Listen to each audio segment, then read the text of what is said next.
Hello everyone. स्वागत है फिर से आपका एक बार। ठीक है। तो कैसे हैं? आई होप सब बढ़िया होंगे, बिल्कुल फर्स्ट क्लास होंगे, एकदम मस्त होंगे।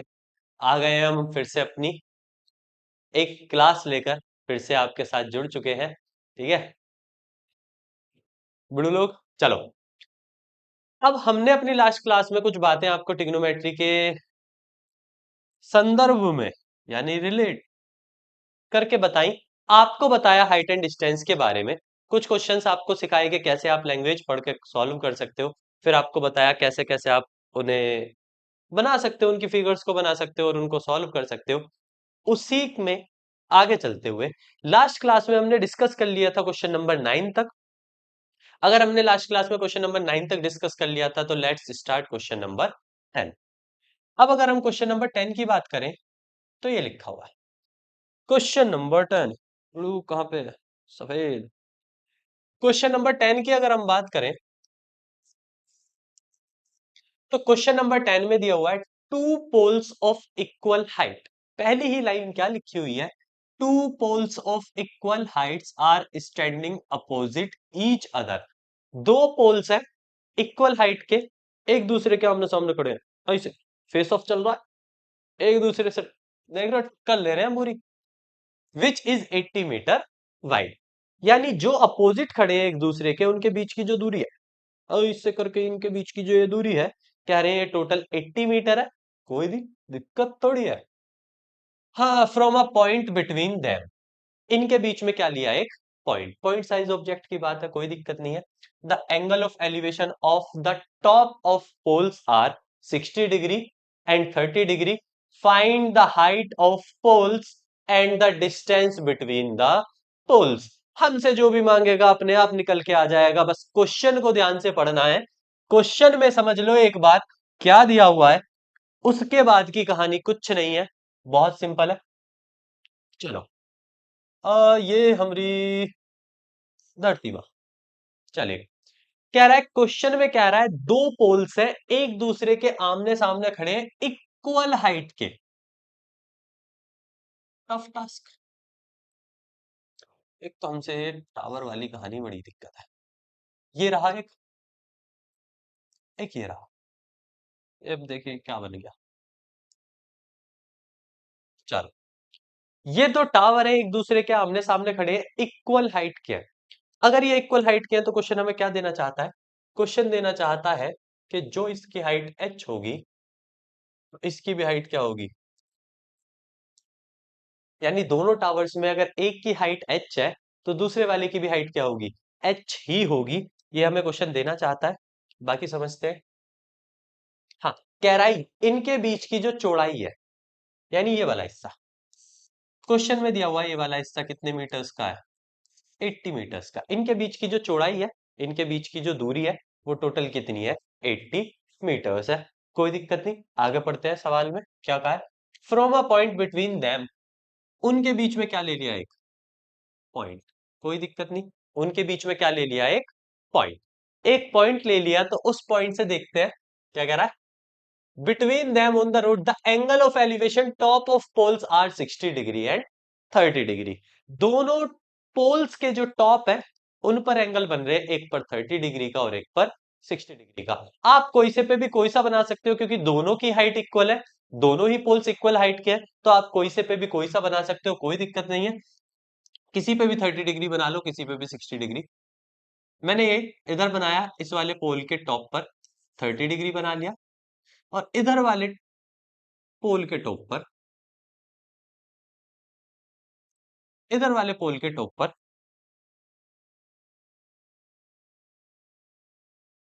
हाँ इधर वाले पोल के टॉप पर कितने डिग्री का बना लिया? 60 डिग्री का। तो दोनों पे बना लिया, एक पे 30 डिग्री का बना लिया और एक पे 60 डिग्री का। इतना कर लिया। इतना करने के बाद क्वेश्चन ने हमसे कहा है find the height of poles.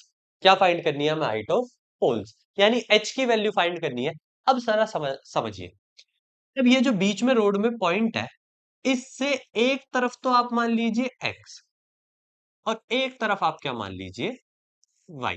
लेकिन यहां समझने वाली बात यह है कि आपने एक टुकड़े को x माना और एक टुकड़े को y, लेकिन जो टोटल टुकड़ा है एक्स प्लस वाई, वो पहले से कितना दिया हुआ है 80। यानी टोटल तो हमें पता है ना, यानी एक कंडीशन जिसके बारे में हमें पता है वो है कि एक्स प्लस वाई की जो टोटल वैल्यू है वो कितनी है 80। यानी हमें एक चीज गिवन है, ठीक है, एक्स प्लस वाई की टोटल वैल्यू क्या है 80। क्या रहा है क्वेश्चन, कोई दिक्कत नहीं है, क्या रहा है निकाल लो। एक बार 30 डिग्री वाला ले लेते हैं।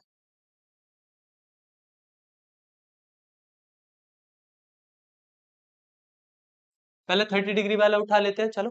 टेन थीटा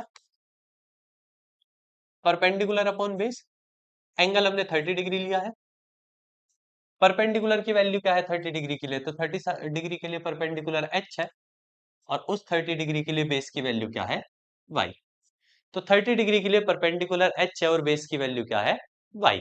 सिंपल वाई दी हुई है, कोई दिक्कत नहीं है।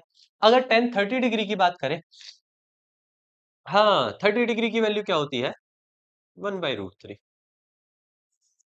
क्रॉस मल्टीप्लाई कर सकते हैं, वाई की वैल्यू क्या आ जाएगी √3h। यहां से हमें एक वैल्यू मिली किसकी, वाई की। एक वैल्यू हमें वाई की मिल गई, कह रहे हैं वाई की वैल्यू जो है वो क्या है √3h है। कोई दिक्कत नहीं है, वाई की वैल्यू मिल गई। अब एक ट्राइंगल तो हमने ले लिया, एक बचा। आओ उसे भी उठा लेते हैं जरा, उठा लेते हैं, मतलब किडनैप नहीं कर रहे हैं। आप सब लोग भी ना कुछ भी करने लगते हैं, यही अच्छा है कलर। चलिएगा, ये वाला उठा लेते हैं 60 डिग्री वाला।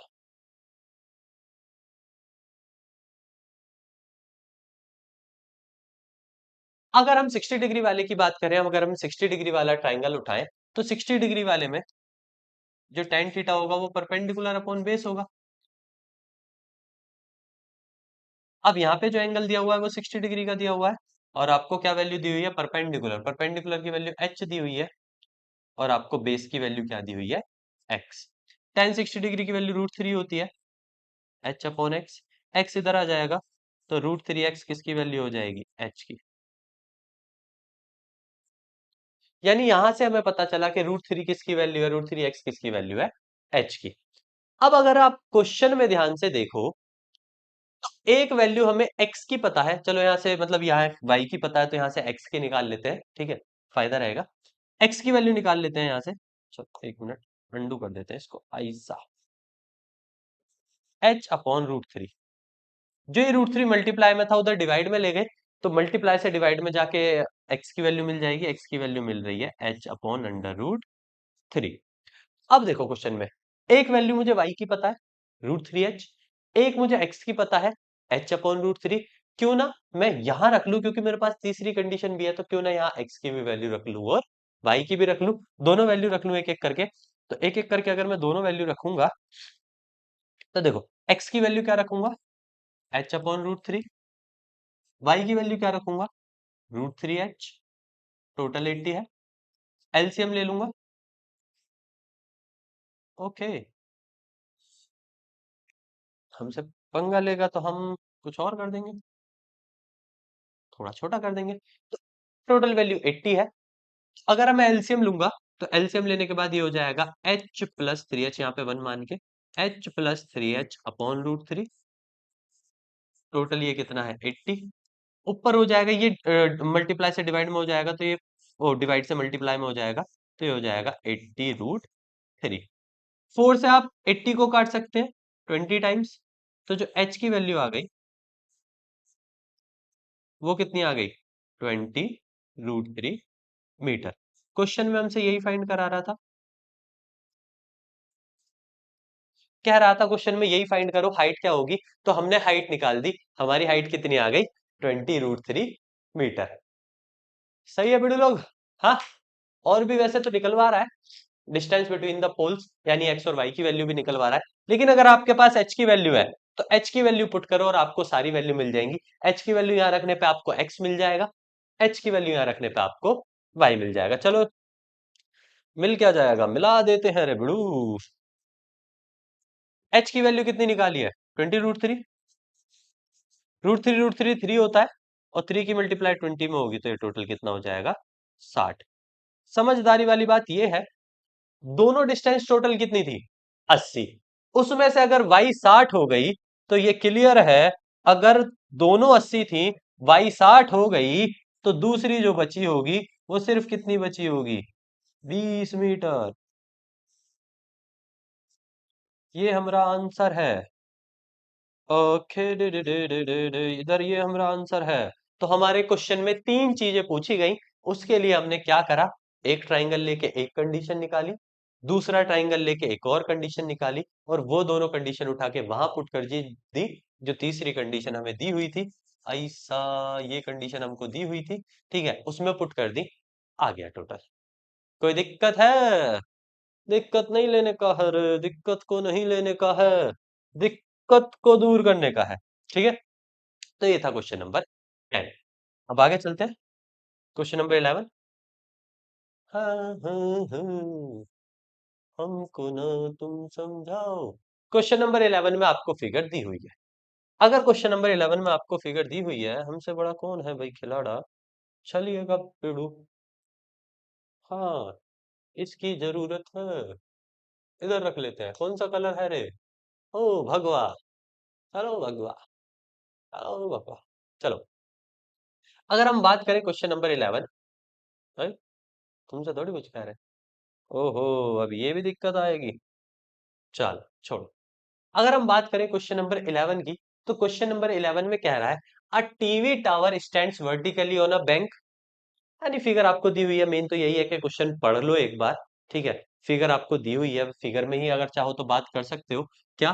कि इस वाले को मान लो x, और इस हाइट को क्या मान लो? h। तो यानी अब आपका काम सारा हो गया। आपने डिस्टेंस भी ले ली, आपने हाइट भी ले ली, ये टोटल आपको 20 पहले से दी हुई है। तो चलो सॉल्व कर लेते हैं। ठीक है, एक बार कौन सा एंगल उठा लेते हैं? एक बार एंगल उठा लेते हैं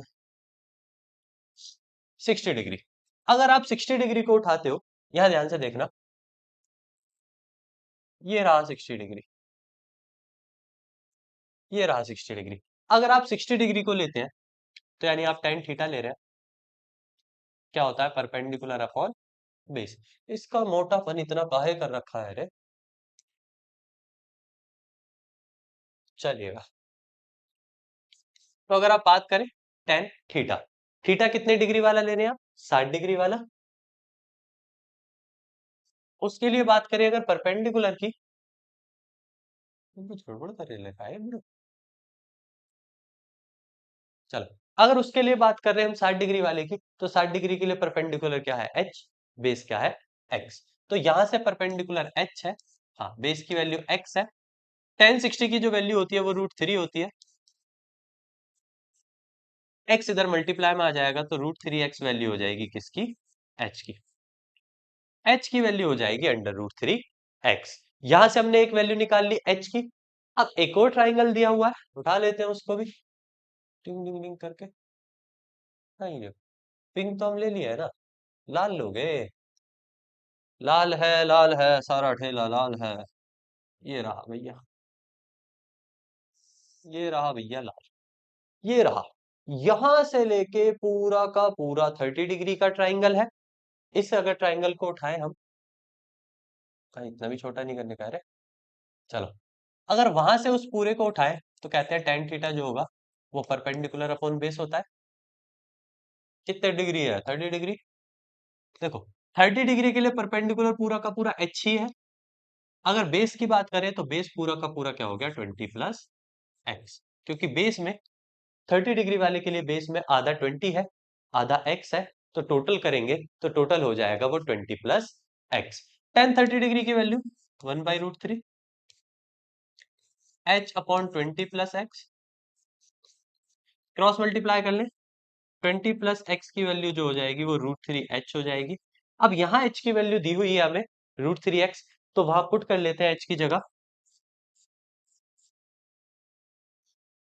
√3 तो ऐसे ही रहेगा, h की जगह आ जाएगा √3x, जो कि टोटल 3x हो जाएगा। प्लस का x उधर जाके माइनस का हो जाएगा, ये प्लस का उधर जाके माइनस का हो जाएगा, तो वो 2x हो जाएगा। तो 20 प्लस, ओ प्लस कहाँ है? 20, अच्छा इरेज ही करना पड़ेगा क्या? चलो, ये हो जाएगा 20 इक्वल्स टू 2x। काटा पीटी मचा लो, 10 आ रही है वैल्यू किसकी, एक्स की, 10 मीटर।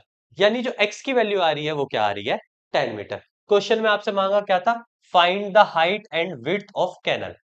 आपसे मांगा हुआ है हाइट और विड्थ ऑफ कैनल। तो हाइट यानी एच की वैल्यू मांगी है, तो एक्स की वैल्यू उठा के यहां रख दो, एक्स की वैल्यू उठा के वहां रख दो, ग्रीन, ग्रीन ग्रीन, हरियाली। एक्स की वैल्यू अगर आप यहां रख दोगे तो ये √3 × 10, एच की जो वैल्यू आ जाएगी वो आ जाएगी 10√3 मीटर। तो जो एच की वैल्यू आ जाएगी वो आ जाएगी 10√3 मीटर। तो ये आपकी तो ये आपकी वैल्यू किसकी हो जाएगी, एच की, एच की वैल्यू 10√3 मीटर। अब यहां याद रखना, हाइट के साथ साथ आपसे कैनल की क्या मांगी है, विड्थ। अब कैनल पूरी यहां से लेके यहां तक की होगी, तो जब आप लिखो ना ये विड्थ ऑफ कैनल, तो जब आप विड्थ ऑफ कैनल निकालो, तो विड्थ ऑफ कैनल में याद रखना यहां से यहां तक का 20 है और बाकी का एक्स है। यहां से यहां तक का 20 है और बाकी का क्या है, एक्स है। तो जो वैल्यू है हाइट विड्थ ऑफ कैनल वो क्या हो जाएगी, 20 प्लस एक्स। एक्स की वैल्यू आपको पता है 10 निकाली अभी अभी हमने, 20 प्लस 10 टोटल कितना हो जाएगा, 30 मीटर। तो विड्थ ऑफ कैनल जो निकल के आएगी वो टोटल कितनी निकल के आएगी, 30 मीटर। कोई ये ना समझे कि एक्स की वैल्यू विड्थ है, नहीं, एक्स की वैल्यू विड्थ नहीं है। विड्थ अगर ध्यान से देखो तो पूरी है, क्योंकि वो पूरी की पूरी कैनल पर ही टिकी हुई है, तो पूरी की पूरी विड्थ रहेगी, तो टोटल विड्थ आपकी कितनी आनी चाहिए, 30 मीटर आनी चाहिए, आइस से आनी चाहिए। ठीक है, कोई दिक्कत है, हाँ भाई खिलाड़ियों, दिक्कत ही मत माने करो यार, परेशानी नहीं लेने का है बड़ू। चलो, अगर कोई दिक्कत नहीं है तो आगे चलते हैं। इतनी बातें अगर क्लियर है तो चलिए नेक्स्ट चलते हैं। ठीक है, अब हाँ, इसको क्रॉस करेंगे, इसको ऐड ऑन कर ले, नहीं होगा मुझे बता थी। चलो, तो इस क्वेश्चन में कोई दिक्कत नहीं, चलो अगर नहीं है, वैसे मैं एक चीज कर सकता हूँ,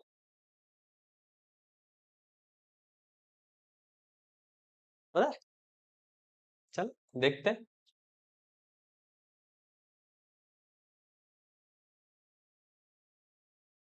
अरे टाइम ले रहा है यार ये तो, टाइम ले रहा है, टाइम टाइम टाइम टाइम, इतना टाइम है मेरे पास। हाँ, अगर आप इस क्यूआर कोड को स्कैन कर लेते हैं, तो इस क्यूआर कोड को स्कैन करने के बाद आपके पास आंसर आ जाएगा, वही जो हम सॉल्व किए हैं पीछे बोर्ड पर, वो पूरा का पूरा आंसर आपके पास आ जाएगा। अगर कोई चाहे तो इसे स्कैन कर सकता है, ठीक है, वरना तो रहने दे, इससे भी कोई बड़ी बात नहीं है। ठीक है, चलो, चलो, तो चलते हैं फिर से आगे। ठीक है, क्वेश्चन नंबर 11 हो गया है हमारा, question number 12।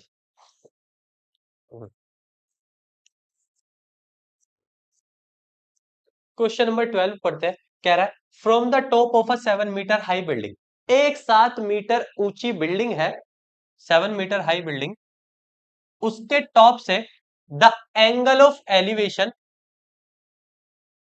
Of cable tower is 60 degree and the angle of depression of its foot is 45 degree. Determine the height of tower from the top of 7 metre high building.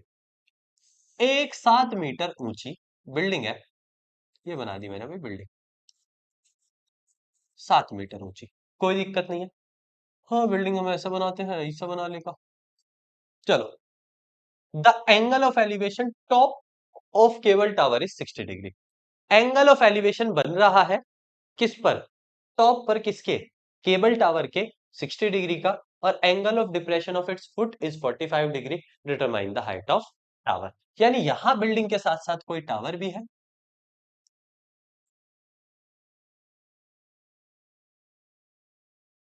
यहां building के साथ साथ कोई ना कोई टावर है। ठीक है, अगर ये टावर है, इस टावर की अगर मैं बात करूं, तो कह रहा है इस टावर के एक बार कहां पे, from the top of a 7 metre high building, 7 metre ऊंची बिल्डिंग के टॉप से एंगल ऑफ एलिवेशन बन रहा है केबल टावर पर 60 डिग्री का।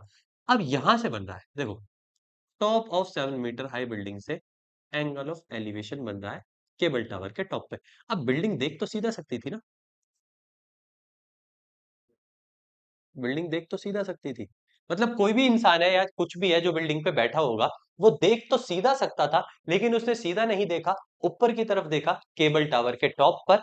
वो 60 डिग्री का, वो 60 डिग्री का एंगल बनाते हुए, ठीक है, एंगल ऑफ एलिवेशन बनाते हुए, वो भी कितने डिग्री का, 60 डिग्री का। देखो पॉइंट चेंज नहीं किया उसने, वहीं से लाइन को आगे बढ़ा दिया एंड लगाकर, the angle of depression of its foot is 45। उसी पॉइंट से फुट पे,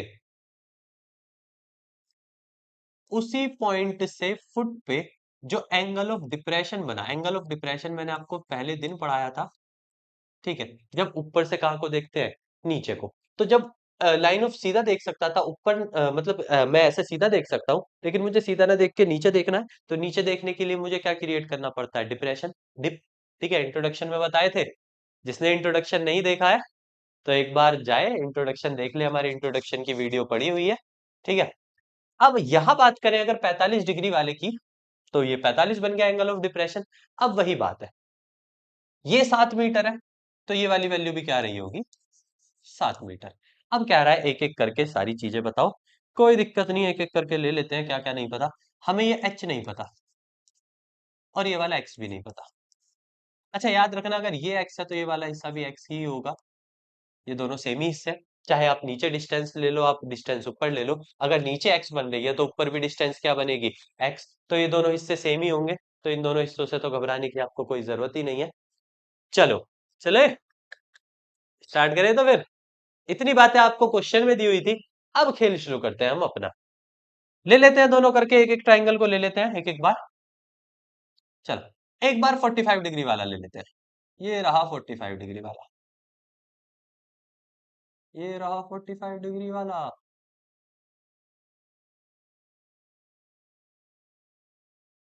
अगर इस 45 डिग्री वाले की बात करें, तो हम टेन थीटा ले लेते हैं,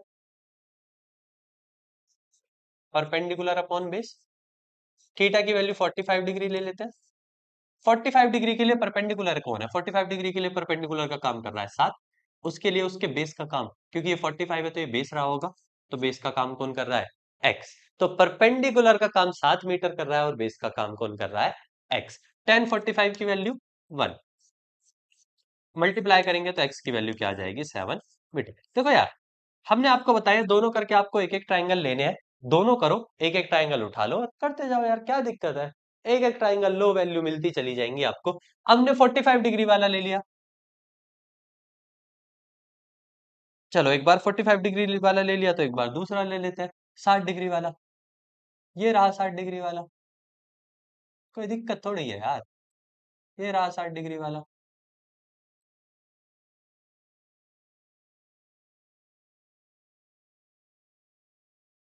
ये रहा 60 डिग्री वाला, ऊपर वाला। तो अगर हम एक बार ले टेन थीटा को, 60 डिग्री वाला ले, तो टेन थीटा की वैल्यू क्या होती है, परपेंडिकुलर अपॉन बेस। अब आधे लोगों का सवाल आएगा कि टेन ही लगेगा। अरे यार, चैप्टर का नाम शुरू में बताए ना, रियल नाम क्या है, हाइट एंड डिस्टेंस।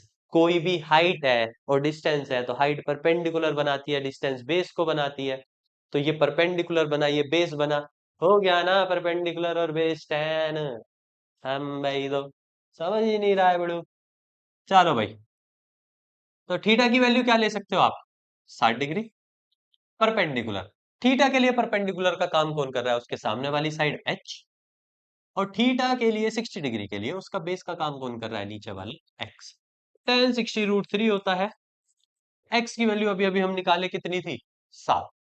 ये इधर आ जाएगा, डिवाइड से इधर मल्टीप्लाई में आ जाएगा, तो ये 7√3 मीटर हो जाएगी, किसकी वैल्यू, एच की वैल्यू। क्वेश्चन में यही निकलवा रहे थे, बताओ बेड़ू, कितना इजी क्वेश्चन दिए थे। ये सब बोर्ड में आए हुए क्वेश्चंस हैं। बताइए, क्या था इसमें, क्वेश्चन में कुछ था, क्या लप्पू सा क्वेश्चन है। ठीक है, चलो, यानी इस बात को हम समझ गए कि हमारी हाइट जो आ गई वो कितनी आ गई, 7√3 मीटर। इतनी बातें क्लियर है दिमाग में। अगर इतनी बातें क्लियर है, तो चलिए भैया, अरे हाँ, तुम पहले आ जाओ बिड़ू, तुमसे कुछ कहें हैं क्या हम। चलो, क्वेश्चन नंबर 13 पे चलते हैं। हालांकि 13 एज इट इज ऐसा है जैसा 11 है, 11 है, लेकिन कोई नहीं, एक बार पढ़ लेते हैं, 13 को भी पढ़ लेते हैं।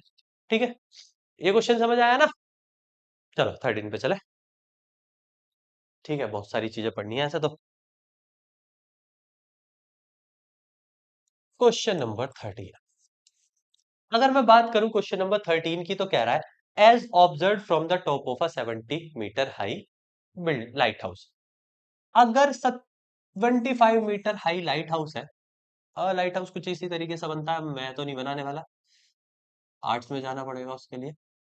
चलो, ये मैंने मान लिया हमारा लाइट हाउस 75 मीटर ऊंचा, ये अपन का देसी लाइट हाउस है, ठीक है। चलो, from the sea level angle of depression of two ships are 30 degree and 45 degree. यानी उसे क्या आई, नजर नजर आई उसे, अरे हम क्या बना रहे हैं बे?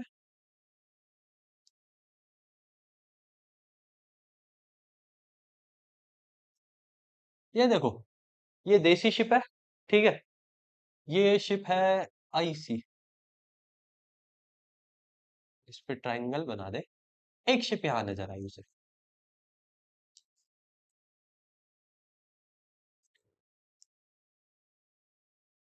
चल, उसे दो शिप्स नजर आई, लाइट हाउस था, लाइट हाउस के टॉप पर बैठा है आदमी, कह रहा है as observed from the top. Top से सी, नीचे सी लेवल है, यानी नीचे पानी है समुद्र में। समुद्र में पानी है, तो कह रहा है एंगल ऑफ डिप्रेशन बना टू शिप्स पर। अब जो भी आदमी टॉप पर होगा, वो देख तो सीधा सकता है ना, देख तो सीधा सकता है, लेकिन वो सीधा नहीं देख रहा, वो शिप्स को देख रहा है। शिप्स को देखने के लिए वो सीधा देख सकता है, उसे गर्दन झुकानी पड़ेगी। झुकाते वक्त क्या बनेगा? डिप्रेशन। बताए थे यार, याद रखने का है मेनू। डिप्रेशन बना होगा एक बार इस शिप पे, और एक बार इस शिप पे। दो डिप्रेशन बने होंगे, एक बार इस वाली शिप पे बना होगा। हम्म। चलो, एक बार डिप्रेशन बना होगा उस वाली शिप पे, और एक बार उस वाली पे, दोनों शिप पे एक एक बार करके डिप्रेशन बना होगा। एक बार डिप्रेशन 30 डिग्री का, और एक बार 45। तो एक बात सुन, याद रखना, इंट्रोडक्शन इंट्रोडक्शन में जाओ जल्दी जल्दी। अगर ये देखो आप लाइन ऑफ साइट, और ये देखो सी लेवल, ये दोनों पैरेलल है। क्या है दोनों? पैरेलल, दोनों सीधी जा रही है लाइंस, दोनों सीधी जा रही है, तो दोनों आपस में एक दूसरे की पैरेलल है। और पैरेलल के वक्त मैंने बताया था, जो एंगल ऑफ डिप्रेशन बनता है वही एंगल ऑफ एलिवेशन होता है, due to the transversal line and alternate interior angles. मैंने ये बात आपको क्लियर बताई है, पैरेलल होते ही जो एंगल ऑफ डिप्रेशन बनता है वही एंगल ऑफ एलिवेशन हो जाता है, अल्टरनेट इंटीरियर एंगल्स की वजह से। यकीन नहीं होता तो बता देता हूं, ये 30 डिग्री का है, पहला डिप्रेशन 30 डिग्री का है ना। आप देखो, ये दो पैरेलल लाइंस, ये ट्रांसवर्सल है, तो ये और ये एंगल बराबर होंगे, अल्टरनेट इंटीरियर एंगल। तो ये 30 का, तो ये वाला भी 30 डिग्री का, और बाकी दूसरा वाला क्वेश्चन में दिया हुआ है 45 डिग्री का। तो यानी एक 30 का, एक 45 का दिया हुआ था, कोई दिक्कत नहीं है। One ship is exactly behind the other, एक दूसरे के पीछे ही है, सेम साइड पर है, सेम साइड पर है। Find the distance between the two ships. कह रहा है दोनों शिप्स के बीच की क्या बता दो, डिस्टेंस। मैंने मान लिया दोनों शिप्स के बीच की डिस्टेंस क्या है, एक्स। बाकी वाले को क्या मान लिया, वाई। हमसे क्वेश्चन में एक्स मांगा है, कोई बात नहीं, इसे एक्स ही देंगे, बहुत एक्स मांगता है, ठीक है, एक्स ही देंगे इसको। क्यों चिंता करता है भाई, एक्स ही देंगे तेरे को। चलो, एक एक करके अब देखो, क्वेश्चन तो हो गया, ठीक है, क्वेश्चन तो कंप्लीट है, हमने क्वेश्चन की फिगर भी बना ली। अब हमारी बारी है, हमारा काम बचा है, एक बार उठा लो कौन से वाला, 45 वाला। एक एक करके दोनों ट्राइंगल उठाने हैं, तो एक बार कौन से डिग्री वाला, 45 डिग्री वाला।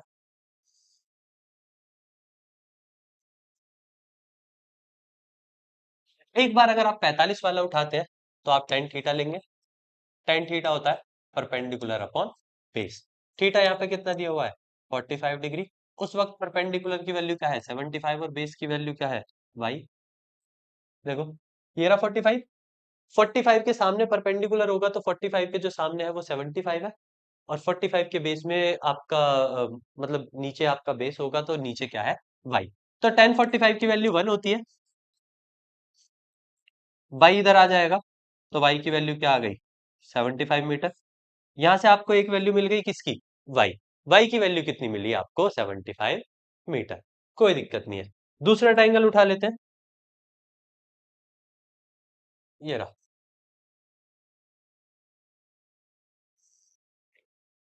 ये उठा लेते हैं दूसरा ट्राइंगल, पूरा वाला 30 डिग्री वाला।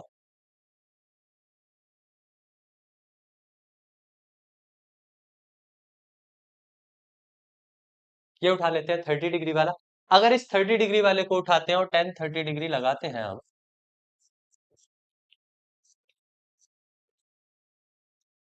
30 डिग्री लगाते हैं तो परपेंडिकुलर की वैल्यू 30 डिग्री के सामने परपेंडिकुलर 75। ठीक है, 30 डिग्री का जो बेस है वो पूरा का पूरा है, यहां तक है। तो पूरे के पूरे हिस्से में एक एक्स है और एक वाई है, तो बेस की वैल्यू होगी एक्स प्लस वाई। क्योंकि बेस में याद रखना एक वैल्यू एक्स दे रखी है एक वैल्यू वाई दे रखी है, तो बेस पूरा हो जाएगा एक्स प्लस वाई। 30 डिग्री की वैल्यू 1/√3। तुझे कौन सा लकवा मार गया? क्रॉस मल्टीप्लाई करेंगे तो एक्स प्लस वाई की जो वैल्यू आ जाएगी वो 75√3 आ जाएगी। अब देखो, वाई की वैल्यू पता है 75, पुट कर लो, एक्स प्लस 75 इक्वल्स टू 75√3। अब 75 जो प्लस का है उधर जाके किसका हो जाएगा? माइनस का। तो उधर जाके माइनस का हो जाएगा, तो ये हो जाएगा 75√3 माइनस 75। 75 आप दोनों में से कॉमन ले सकते हैं, 75 कॉमन लेने के बाद ये बचेगा √3 माइनस 1।